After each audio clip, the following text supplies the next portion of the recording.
Hey, welcome back to Fade the Mahoney.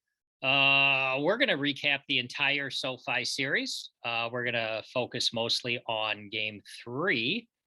And me and Trevor here are joined by a couple of the gentlemen who played in it. Uh, Drew Davis, Jimmy Knorp. Hope I pointed the right way, but look, go buy some jerseys. We'll start off with that right there, jerseys. Me and Trevor here. We're always here talking Major League Wiffle Ball. This is our last time talking about actual action for a while. Guys, thanks for coming back. Absolutely. Always a pleasure. Drew, you or Trevor, you want to start with questions or you want me to go? You go. I'm still just trying to lick my wounds for all the money I lost to you over the course of the MLW season.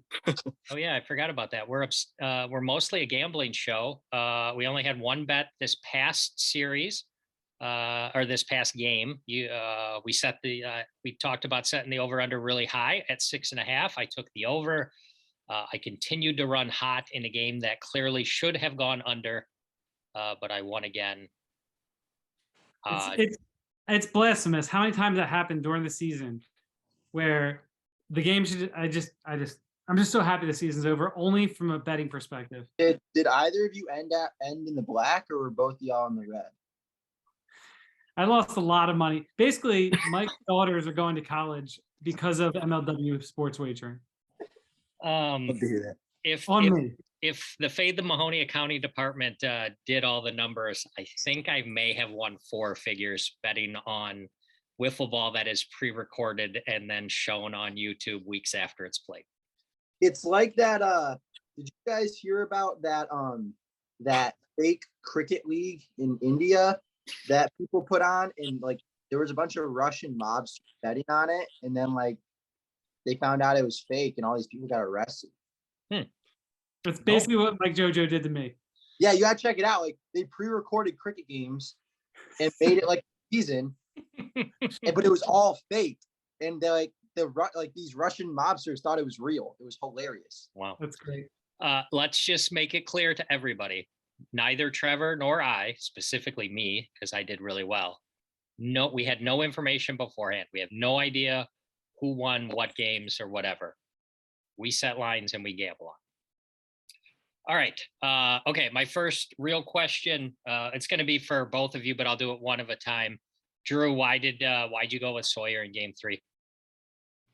I'm trying to remember what happened then at the end of game 2. Oh, they were just like, they had the 2 homers in game 1, and then they had the 2 homers in game 2. And one of the reasons we didn't go with Sawyer in game 2, I think we were using the same balls in game 1. Sawyer doesn't really like using like a used ball, which is fair. I don't like using used balls. So we were gonna go with Barron anyway, so we just figured we'd ride with our horse because against the Preds, he lost game 1 against the Preds after they hit like 2 homers off him. Then he came back and shut him out. So I don't see why we would have thought any differently. So we went with him. They got the leadoff home run, but other than that, he was going pretty good. And then Jimmy clipped him at the end for the walk-off. So we were just like, Jimmy has 2 homers. Jonah has got 2 bombs. So we might as well try something different. We had to. So we put Sawyer in. All right. Off of that, Jimmy, how nasty was Sawyer for those first 4 innings? Yeah, Sawyer was really good. I thought something that was really impressive is me and Barron both seemed like we were struggling with our drop all day, and Sawyer's drop didn't really miss a beat. If anything, it was better than it was in Vermont.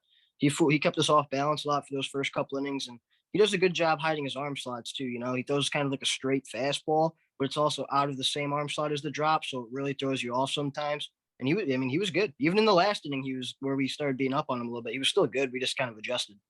I was really wishing the only thing I would have changed about his approach was, and me and Sean talked about it during the game and after the game, and I kept telling him during the game was that I think he just has to trust his drop more.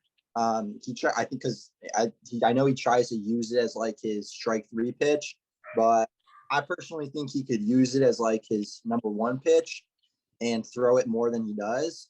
I think he gets a little worried that if he throws it more, the hitters might see it more and flip him.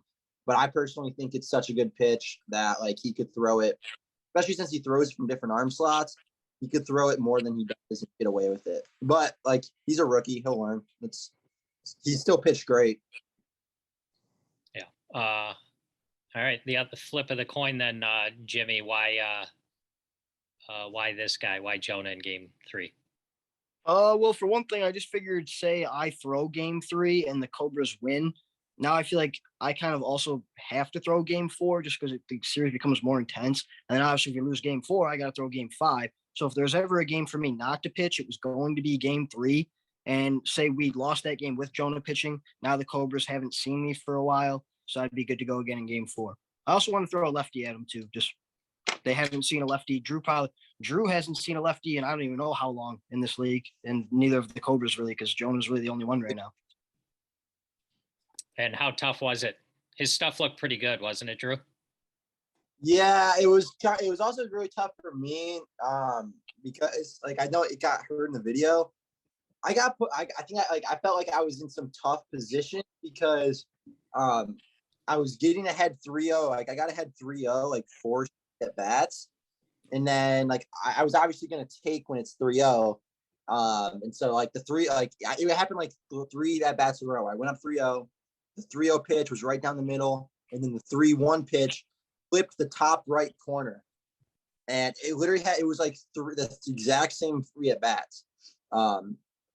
And then I missed the last one each time.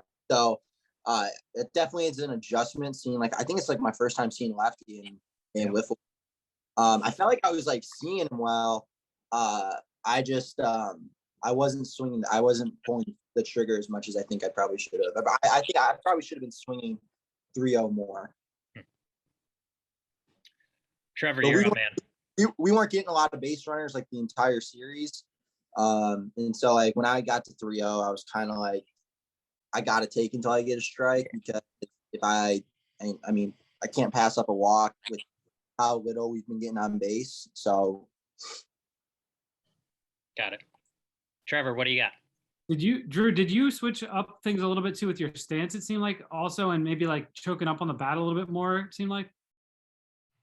Yeah. So, I don't think this is like a big deal, but game 3 was split up into 2 days. And I know that like after day 1, like going into game 2, I definitely switched things up. So I think like later in game 3, I definitely like I choked. That was one thing I tried doing, was choking up a lot more. And also just with like 2 strikes, I usually choke up a little bit anyways. But yeah, I don't know. I felt like kind of uncomfortable in the box this year with my stance. Like I feel like you go back and like watch every game, I feel like I probably had a different stance game. I didn't play baseball. This is one of only 2 years that I didn't play baseball in the same like season that I was playing wiffle ball in. And I think that kind of like affected like just I felt really uncomfortable like in like swinging in the box, but something you got to learn to deal with. Speaking of different stances every time, might just cut this out if I'm completely off base, but in your last at bat, or the home run in the Predators series, didn't you only have like one hand on the bat when the ball was coming out of Ryan's hand? And be a game 3 hero. Yep. To right center, that ball is gone! Am I making this up? You like took your hat off and you're like fixing your hair or something, and then you threw the pitch? Probably. I mean, it's happened a lot before. Like there's been a lot of cases where I just like try to stay super relaxed in the box, and then just like I mean, there's like parts of wiffle ball and baseball that are just the same, and I try to keep similar, and I try to like bring to wiffle ball, but there's also parts of wiffle ball that are like different. And so I don't know. Sometimes I just try to stay relaxed in the box before the pitch comes. But yeah, I don't know. It's not. I feel like it happened in the against the Magic when I hit that home run off Chadwick. Like I know, like when Kyle posted that TikTok, he tried. I think he just thought it's what happened. Like I think he actually thought I was trying to fake out Chadwick into thinking I wasn't going to swing 3-0. That wasn't really what I was trying to do. I was just like, that's just how I was doing my pre-box routine. Like I wasn't really trying to make him think anything. It just kind of happened to look like it. Yeah, we're not going to give you any credit for hitting a homer off Chadwick. Everybody does that. Okay. I don't want to talk about anything other than the fact that the game was split up in two. I need to know everything. Yeah. When during the game did it stop? I think Jimmy? at the third. Yeah, it was the inning after I came in with the bases loaded. When I struck out Sawyer, the game stopped right there because we had like I think what was it, Drew? 4-hour limit day one at SoFi, and we were at like 3 hours and 50 minutes. So we weren't going to start the next inning. I think we had the field from 1 until 4. Yeah, maybe like 1 to 5. And so the plan was always to get as much done as possible in day one.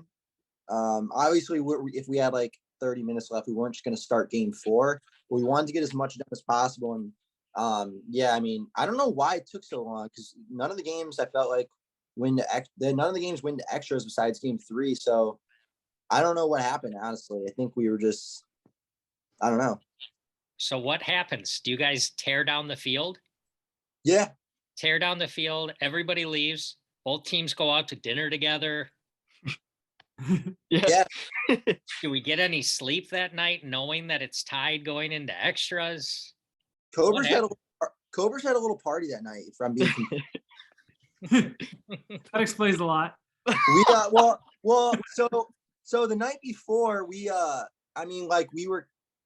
were discussing game plan. I mean, but I've talked about before. Like I think like game planning and wiffle ball is hard. Like you can talk about certain things, but once you get to like the game, like a lot of things changes. I think like it's mostly about like adapting and like making changes and stuff like that. So the first night we were all kind of like pretty serious and laid back. And after like what happened on day 1, I mean, we were pretty demoralized, especially like the ending of day 1 was us getting bases loaded in the 3rd inning with no outs and then not scoring. Yep. So that was when Sean and I made the rule for our team because Sawyer and Barron were talking about it. And we were like, no more wiffle ball talk for the rest of the night. And we're partying tonight. So we partied a little bit. And then we were just like, hey, we have to be up loosey-goosey for tomorrow. Because obviously something's got to change. Does partying mean like Mr. Pibb and nachos with extra jalapenos or what? We had some pizza and some sodas. Okay, that's good. All right. I mean, it's you guys do, Jimmy. That's what I want to know. We went out together. Like we went out with the Cobras. We're out pretty late, but you know, we were still had some business to take care of. Let's put it that way. We had a good time. I know Gus and Jonah were down in March at the taco place we were at because it was Taco Tuesday and they had like it was Taco Tuesday. They were down in buy one get 2 marks. Yeah, Jonah had some. Yeah, there's some. Yeah, big margaritas. Oh, marks. I'm old. Yeah, marks. Margaritas. Wow. Okay. Well, I wasn't. Yeah. So. And Gus still had some pretty good stuff the next day. That's all right. Yeah, he got some stuff. Yes. Who yelled at you, Jimmy, after Gus? Shima. Oh, that was Shima who yelled at you? Yeah, Shima said that's embarrassing. He's just all around the best at everything, isn't he? Yeah. He is. All right. Trevor, what do you got? I mean, we got to get into it, Mike. Ask the questions that matter here. All right. Let's talk about the end of game 2. Between the stuff we saw on Patreon and the subtitling that Kyle did as you were rounding the bases, Jimmy, what's up? What was it all about? All right. So let's just say me and Drew agree to disagree on this, and that's going to happen in sports. But I think I did watch you guys' game 2 review or whatever, and I think Trevor kind of hit it pretty well on the head. A lot of times when Sawyer and Drew were hitting, they would move up in the box, kind of crowd the plate a little bit, not necessarily leaning into pitches or anything like that, but it just didn't really give my slider a chance to break and hit the strike zone. And I feel like Drew said earlier, like in baseball and wiffle ball, a lot of things are similar, a lot of things are different. And in baseball, I think that's an okay approach, but in wiffle ball, I don't really like it, and here's why. It kind of you could do that to any pitcher, in my opinion. It would take away the horizontal movement of a wiffle ball completely. Say Dan throws his slider, you move up. it's going to hit you every time. If Dallas throws his banana ball, it's going to hit you every time. For lefties, if Cratch throws a screwball, it's going to hit them every time. And so for that kind of thing, I mean, they kind of knew, like I said earlier, I didn't really have my drop ball. I kind of lost the screwball. All I really had was the slider. So in their defense, like, yeah, I could have adjusted. I could have found a different pitch or something like that. But really all I had was the slider. So I just felt like when I only have one pitch and it's the slider, I feel like that's a pitch you should be trying to hit over the fence then. Like that's if you look at all the videos this year, that's the pitch I give the most hits on, the most home runs on. Like you should be trying to attack that slider. I just think hitting a wiffle ball, that's the most fun part of the game. And if I knew a pitcher only had one pitch working, rather than trying to get hit by that pitch and draw a walk, I would try to hit that thing as hard as I could somewhere. And that's kind of what I did too, because I know what Drew's going to bring up is what I did in my last at bat of the game. Yeah, I didn't move out of the way for once, because normally I always try to move out of the way. I'm one of the guys who I feel bad if the ball hits me and I think it's going to hit the strike zone. There's other players in this league like Robles. He always asks me, did I lean into that kind of thing? I'm like, no, man, you're good, like that kind of thing. But when Barron threw me a slider on a 2-1-1 pitch, it was 1-1. I didn't move out of the way. It hit me. Now the count's 2-1. Barron doesn't have a drop ball. You can't throw me the slider because it's going to hit me because I'm not going to move anymore. Throws me a riser. I hit it out of the park. And that's the difference. When I got the pitch I wanted, I hit it out of the park. I feel like that's the thing is like you did it so you could get the pitch you wanted, but like you're mad at us for not letting you throw the one pitch that we don't want. Like I think it's pretty well known in like the league that I don't like hitting sliders. Like it's my least favorite pitch to hit. And I don't like inside pitches. I've never liked them in baseball. And my approach in baseball was always to take away anything inside so that I could get the pitcher to throw something either over the plate or outside. And like, I don't think it necessarily takes your slider away completely. You may need to make adjustments on it, but that's not on me. That's not my fault. Like if your pitch is too good that it's going to hit someone, like, I don't know. I guess you got to change it or throw it as a setup pitch that starts down the middle and tunnel it with your screwball so that you can throw both down the middle. One shoots towards the front hip of the hitter and then one shoots outside with your slider. So like, to me, it's not like, and I think the difference was that I was upset as like in your last at bat for the homer, it was like you were over the batter's box. And I think like, it shows in the video, like the one time I got hit when I walked, I wasn't even anywhere close to I was up front, like I was way up in front of the box, but I was never close to stepping over the white line. I never turned in and leaned into something over the plate. So I just didn't really understand. Like, I didn't really understand the rationale of this is my only pitch and you know it, so you should let me throw it, because that's like not how sports really work. That's like a quarterback saying like, oh, I can only throw deep balls, so why would you double cover our vertical threat? Like, to me, that doesn't make sense. Like, I'm going to try to take away your best pitch. Like, I wasn't intentionally trying to get a hit, but I also did know if he tries to bust me up in and it hits me, it might force him to throw something outside, or it might force him to throw the drop, because I was trying to look for the drop all day and I wasn't really getting it. So I didn't really want to punt the one pitch I don't like, which is an inside slider. You may say to me, like you may say to you, hitting may be the most fun part of wiffle ball, but base running has always been the most fun part of wiffle ball and baseball for me. I like being on base and I like running the bases, because I think that's where I am most dangerous. Like I think I'm more dangerous on the base pass than I am not necessarily being like a home run threat, but I think I can cause damage on the bases. So I like being on base. And like, you can disagree with it, but to me, that's my opinion coming from like a baseball standpoint. And that's how I view it. Yep. That's what I will say. Like your opinion. That's cool. I get it. But the only thing I'll disagree with is what you just said. It's a baseball thing. That's not the sport we're playing. We're playing wiffle ball. Yeah, but that's how I learned that. I take my approach from baseball and take it into wiffle ball, because it's still hitting. Like hitting is hitting. Like I'm not going to change everything just for wiffle ball because it uses a plastic ball. And if I'm not doing anything illegal or anything that's intentional, like going over where I can't be to cause a strike, like I don't do that. Like I stand in the box, I stand my ground, and when something comes towards me, I don't get out of the way. Like in baseball, I've never gotten out of the way of a fastball. I let it hit me so I can get on base. Like I've never been someone who just gets out of the way of pitches And when you're in that mindset, like when you're into hitting, it's not something you're just consciously thinking of. It's you revert back to your subconscious and things that you practice hours and hours on. And that's where like my experience comes from. Yeah, I mean, I'll agree. Like you said, like if that's your subconscious thing is like not to get out of the way, that's your subconscious thing. It's hard to retrain your brain like that. But I'm just saying the only thing that worries me, and like in the future, is like I said, it could completely take the horizontal movement out of wiffle ball. I've never seen anybody do it in national tournaments. I've never seen anybody do it in MLW that wasn't a Cobra, but like Dan Slider would just be gone. He would never be able to throw it. If you haven't seen anybody, if you haven't seen anybody that does it that hasn't been on our team, then you haven't been paying attention, Jimmy. I'm sorry, because I've played teams like the Preds who've done it. I've played teams like the Magic who have done it. I mean, I've seen anybody do it. Like it's not like it's not like I'm telling the Cobras. Hey, no, see, that's where I'll disagree, Drew, because Sawyer didn't do it in Vermont, but he did it in the World Series, and you weren't in Vermont, and you also did it to me in the All-Star game. Maybe because he saw me doing it. Like I wasn't telling him, hey, you need to scooch up in front of the box and get hit by the slider. I never said that. He told me. Fine, and you can believe him if you want. I don't care. I mean, I'm just saying that's what he told me.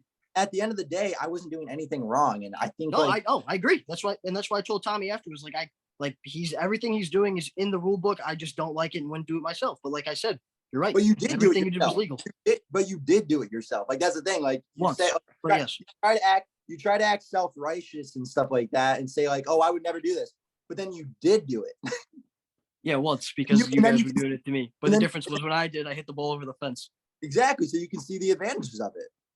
You're right. All right. Tell me how big a deal it was in the game, because just from the clip on Patreon, it had to be a big deal, right? Because I thought it was. I was upset because Jimmy said something to Tommy, and so Tommy came up to me and our team and said, hey, look, if you lean over the plate, I'm going to call it. And I said, that's fine. I haven't been leaning over the plate. And he goes, I know you haven't. And so then when the thing happened with Jimmy, I mean, I clearly saw that he was over the box. And so I rose it up to Kyle. I said, are you going to call anything? And he said, no. And then he said the thing to Barron where he said, I'm watching it. If it had more slide, I would have called it a strike, which to me, I think is a little bit eerie, because like, how can you necessarily tell if it was going to slide into the zone or not if it wasn't there yet? And I just said, like, why are we being warned and why are we being talked to? And they're not. It just didn't seem like it was a two-way street for me. Sounds like the offseason is going to have some issues to look into as far as how they're going to regulate this moving forward. I agree. I just think do you cross over the white line? Do you go over the box? I feel like it's pretty simple. But there are times where maybe your foot doesn't cross over the line, but like I literally have pictures of like where your elbow's over the strike zone. And also, I see what Jimmy's saying. I'll send it to you after, Drew. I will. I see what Jimmy's saying. All-Star game, like, wiffle ball is so different with the way those pitches come in and where they cross in the box and then end up hitting the zone. You know, especially like I think of like the knuck drop type pitches and the pitches that you see where like the guy like flinches. Yeah. It's like it's coming at him, and the next thing you know, it hits the. So yeah, it's really hard to regulate that. Like you can, the umpire, for them to make the decision on how much slide is going to be on the pitch, it seems like it's really. I mean, to me, it's just something I've done for years, and no one's ever complained about it until now. Like I've done it with Ryan because Ryan has a really nice slider. I've always gone up in the box. Daniel, he has a nice slider. I always try to take it away so he can he throws me the riser because I like hitting his riser a lot more. Same with Cratch. I like hitting his drop a lot more than his slider. And these guys all know I don't like hitting sliders. Like I feel like I've been pretty open about it. I'm not trying to hide that I don't like hitting sliders. I don't really care. At the end of the day, it's a wiffle ball game. So I told him I don't like hitting sliders. So Drew, would you be in favor of just keeping things as is with no further any kind of regulation of any of that, or just? Or what? I mean, I don't know. I mean, I think the only regulation you could maybe have is like going, like maybe having a challenge for the team, and then you could go back and see where the elbow was, and maybe if it was over the white line and hit you. I don't really know, but also like at the end of the day, like in baseball, that's also like not the rule. Like if you're in the box and your hands are over, I mean, obviously you can't intentionally lean into the strike zone, but your hands can be over the box. I mean, look at Anthony Rizzo. that's how he swings, because he's trying to get stuff so he can pull inside, because he knows he has the short porch in right field. Like, that's his approach. I mean, every time you go up to bat, there's different factors that factor into your approach. Going forward, can we just agree that throwing your elbow out over the plate, trying to get hit, we just call that the Gus from now on? Yeah, that one was brutal. That one was rough. That was, but Gus doesn't know any better, so I couldn't be upset with Gus. He struck you out though, right? He did. And hey, I will say Gus has good stuff. Like Shima said, that's embarrassing, but you know what, Gus? Give Gus a chance. He's got some pitches. Trevor, anything else in there you want to dig into, or was that all right? No, it's good. It's good. All right. On a lighter note, guys, stuff that didn't make the video. Do you guys meet anybody really cool at SoFi that we didn't see? Like, did Matthew Stafford show up? No, we didn't see a single football player. They're on the road, I think, right? I think the Rams were on the road. They were home. They were home that week. They played the Bills, I think. Who were the people hanging out behind the backstop? I don't know if they were kicking footballs or whatever. They were giving tours. Oh. So like we had half the field and the other half was for the tours that they do, like give out through the stadium and kick footballs. They had throwing machines set up. So they were all in the other half. We did meet though. Flynn has a picture of the D's Nuts guy. They got a picture together. And then we saw some guy with like, I don't know what his name or what his profession is. He's a social media, like a Vine guy. His jaw like comes out really far. You know what I'm talking about? His eyes get really big. Do you know what I'm talking about, Jimmy? We saw him. I know who you're talking about. Yeah. I don't know his name. Maybe like Bonk or something. Bonk guy. I don't know. Yeah, I definitely don't know his name. Trevor, do you know who the D's Nuts guy is? No. Yeah, me neither. Have you ever heard? Look it up after this Phrase? Say again, Drew? Have you ever heard that phrase? Like D's Oh Nuts? yeah, I have 2 teenage daughters. I hear it every other sentence. I just didn't know there was a guy. Oh yeah, there's a guy. He's a Vine guy. He just sits outside LA and gets $5 for a picture, and that's what he does. Wow, what a deal!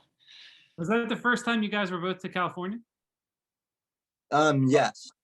I was there when I was like 8, but I don't really remember too much about it. But it was really cool. I wish we could have been there longer, obviously, but even just being there like the 3 days was so sick out there. Well, maybe if the Cobras could have won a game or two, you would have been around longer. No, we were there. We stayed our whole stay. We did. We didn't leave early. All right, what else do we need to talk about in terms of the series or the game, Trevor? You got anything else you need to know? No, I don't think so. I mean, that last inning was something. I don't know how to describe it. Yeah, we actually after, I can't remember. I think it was right before I missed that ground ball in left field. Sean and I discussed putting Barron in. Because we had discussed, that wasn't the first time we discussed that game. And I went over to Sean. I was kind of like, I think it might be time. Just because they were seeing him and he was throwing his control was getting lost. But also at the same time, like Barron hadn't pitched that day. So like, and he hasn't thrown that ball. So it's like, you don't know how he's going to come in this situation. And then Sawyer really wanted to stay in. Like he turned around. He was like, I'm not coming out. I'm staying in the game, which I can respect. And I can also like, I think there's good and bad. Like I appreciate his confidence, but also at the same time, like it's not his decision at the end of the day. But well, yeah, we kept him in. It went Sawyer, you, Gus, then Barron, right? Sawyer, me, Gus, and Barron. Yeah. It's a lot of pitches. The game went way over, Trevor. Yeah, that was great. 15 runs, I think. So 6.5. Next year, as far as gambling goes, I think we're going to have to err on higher totals and just dare the other person to take the under. Yeah, basically. Is what we're going to have to do. Guys, do you guys know when do awards get announced? No clue. I haven't even been asked about them. Probably. I'd say it'd probably be within the month. I think I think the video comes out in January. If I'm not mistaken, that's when it came out last time. Oh, all right. Is it the 'Cause I hadn't Brilliant? heard anything about it from. I'm just trying to think about videos that would come before it. We knew like one shining moment or whatever, and there's like a recap video, and then normally awards like 3 weeks, maybe. I think One Shining Moment's coming out probably this Friday, maybe. And then I think the no, that one probably won't come out for a while. The tournament one. The 30 for 30, is that the same thing as One Shining Moment, or is that different? No, that's right. That's a good point. I don't know which one comes out first. All right. The 30 for 30 definitely doesn't come out first. One Shining Moment will come out like soon. Yeah. 30 for 30 won't come out until like close to the beginning of next year. That's right. Like Yeah, the draft. Yeah. I don't know what One Shining Moment is. Is that something we can gamble on, Trevor? One Shining No. Moment. One Shining Moment is what they show at the end of the national championship for March Madness. No, I get that. Okay. Can we'll do it? I'll set a line on how long it is, and we'll I'll do say it over under. Or set a line on different teams, like how many times will each team be shown or something like That's a good idea. You gonna dare me to take the under, Trevor? there was no shining moments at all for the Magic, so there's no reason that No, they won't be in there. I think it's all playoff teams. Oh, well, that's good. Trevor and I will probably get together, maybe have a special guest and give our predictions for awards. Maybe we'll do that. We'll just have to figure out when to do it. That's fine. One thing to point out, Mike, at least my season-long championship odds, I didn't get destroyed on that one because the Diamondbacks were the favorites. So they were 2-1 to start the season. Started the season winning 2 of their first 9 games. Finished the season with a 500 record. And the championship. And That's the all. championship. Remarkable. Truly remarkable. Maybe next year we'll go 4-11 and win it all. Who knows? That's what Jonah was joking about. Well, the Gators are in your league, right? Yeah. Yeah. So 4 wins will get you in the playoffs. No. You know what? We should throw this out to Agree. these guys. We talked about on the last episode, we said thinking about changes for next year in the playoffs with the pitching and making it so that you have to pitch more than just one pitcher. What do you guys think? I like it maybe for the World Series and the World Series only, but I think that'd still be kind of hard to like. Well, I guess not, because then it'd be difficult because like you want to throw your game 2 guy out there in a must-win game. I don't know. I don't like it.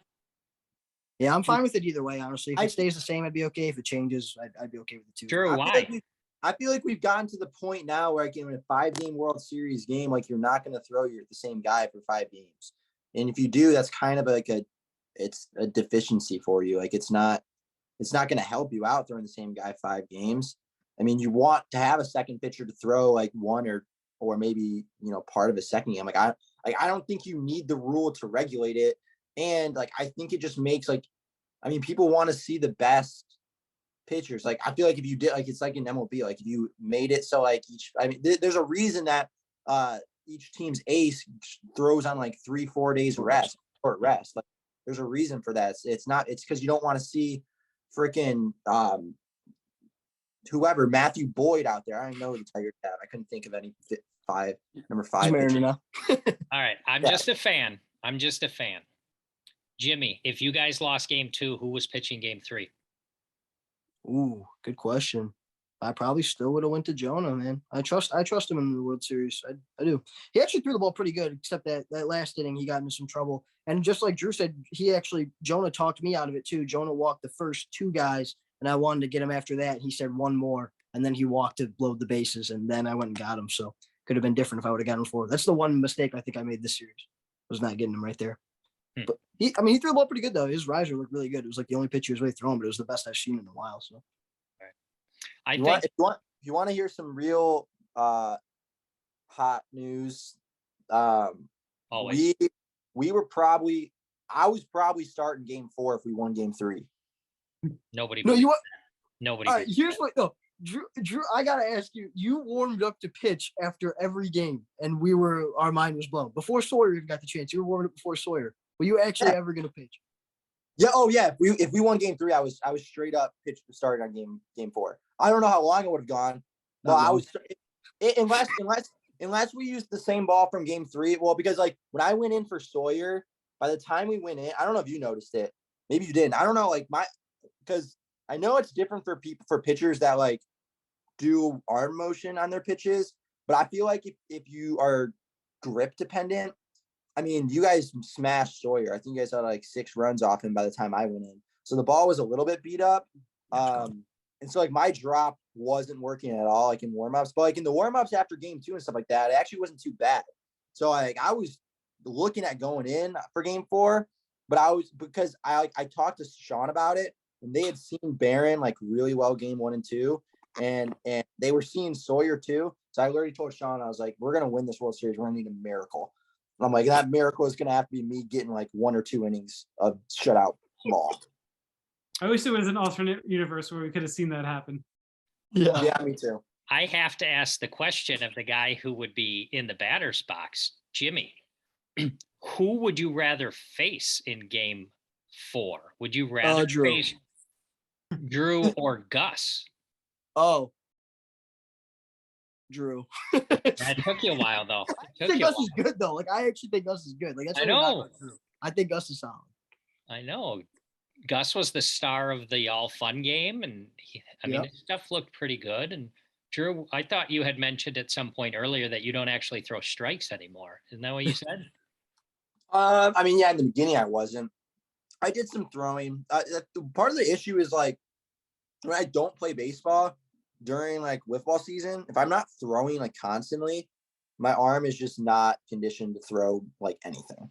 So like, I didn't throw baseball like at all pretty much this year because I wasn't playing baseball. So when for opening day against the Mallards, that was like my first time throwing a spherical shaped object in like, I mean, I practiced once with the boys, like a week before, but other than that, that was like my first time throwing a sphere in like 6 months. This is a good segue here, Mike. Drew, you want to talk a little bit about any of the stuff you're doing with John Boy? Oh yeah, sure. Just this Thursday, our second one comes out against another wiffle ball player, Tom Gannon. He's like a big time national like wiffle ball traveler guy. I don't know what to call him. He's on the other team. That's what you're saying. Yeah, he's on the other team. He was talking a lot of talk before the game too. Drew's playing in. He was like, what's it called? Like, Blitzball? Yeah, blitzball. He was like, Drew, you know I'm the better wiffle baller, and I was like, yeah, I know, dude. I was like, what do you say to that? I was just like, dude, you play like every weekend. I play, I mean, like maybe once a month. And the most important thing is you're playing for $10,000, right? That's what this whole thing is. And $1, $10,001. Oh, okay, that's the important one. All right. Yeah. All right. You guys were supposed to be teammates at one point, right? Yeah, I got COVID. Yeah, right I got COVID 5 hours before our flight. They made us all take tests before the flight. Mine came back positive. Couldn't believe it. Wait. They were supposed to be the first time. Yeah, last year. In the first tournament last January, we were supposed to be partners, and we're literally like 5 hours before our flight. We got and I hadn't taken my test yet, so I didn't know if I was able to go either. And he said he was positive, and I was like, oh boy. So I took like tests, and I was like, thank God I'm negative. But yeah, it was weird being there by myself because they all kept asking me about Jimmy because they're like, where's that Knorp guy? Where's the good player? Yeah, he was like, where's the World Series winner and the MVP? He was like, how long have you even been in the league, Drew? And I was like, I've been here for 8 years, dog. That was back when people still thought COVID was a thing, right? Right, yeah. Right. YouTube, I'm just kidding. Don't take me down. That was just a joke. It would have been so great if you guys could have gone together to play again on the same team after the World Series stuff. That would have been just I agree. Drew, I can't believe you're not into mandated number of pitchers in playoffs things. You're such a great manager. I thought you'd have such an advantage with all the decision making. I don't know. I feel like when I like was deciding between Barron and Sawyer, I was just like relying on how they were feeling. I was like, how are you feeling, Barron? How are you feeling, Sawyer? I don't know what to do. I'm like, I don't know what to do. I'm like, they're both good. Like, how am I supposed to make that decision? I don't even know. Like, they both have different arsenals too. Like, it's not even like they're similar.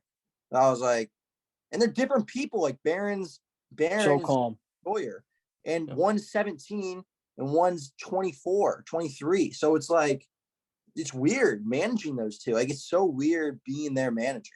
I feel like Barron's my big brother who's going to teach me these life lessons, and Sawyer is like the person I have to try and keep in check sometimes.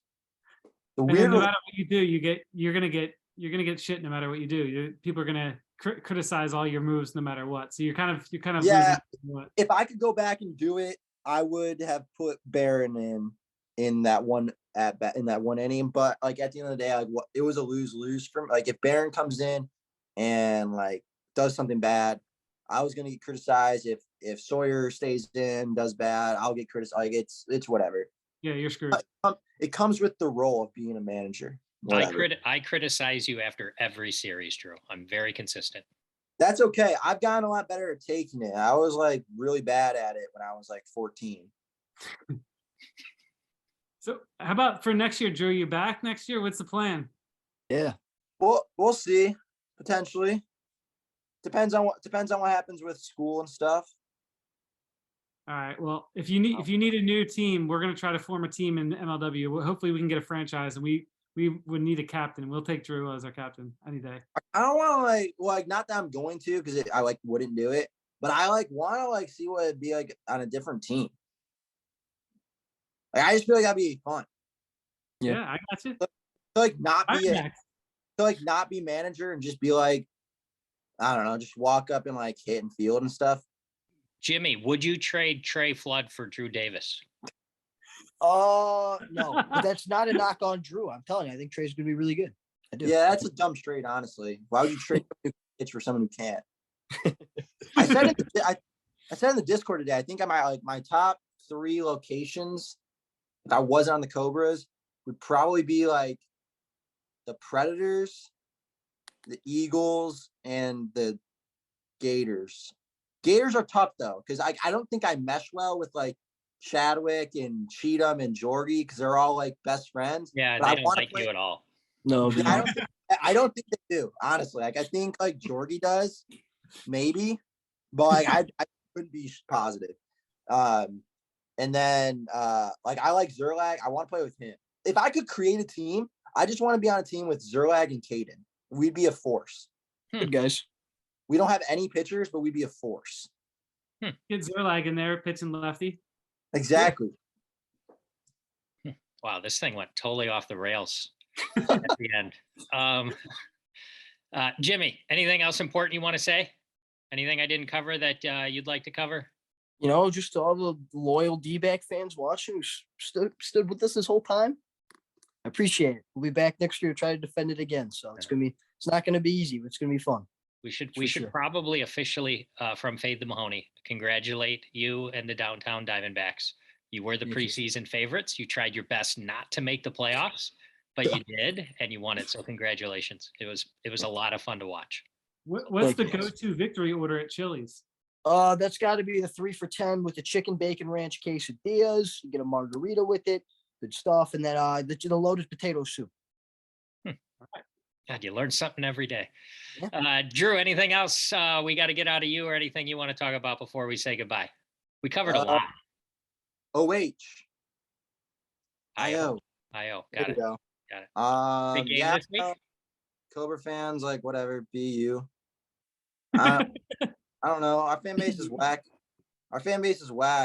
They're either your fan base is so awesome and loyal. You need the villain shirts, and the Red Baron needs a shirt. I don't know what he's gonna do. He's earned it.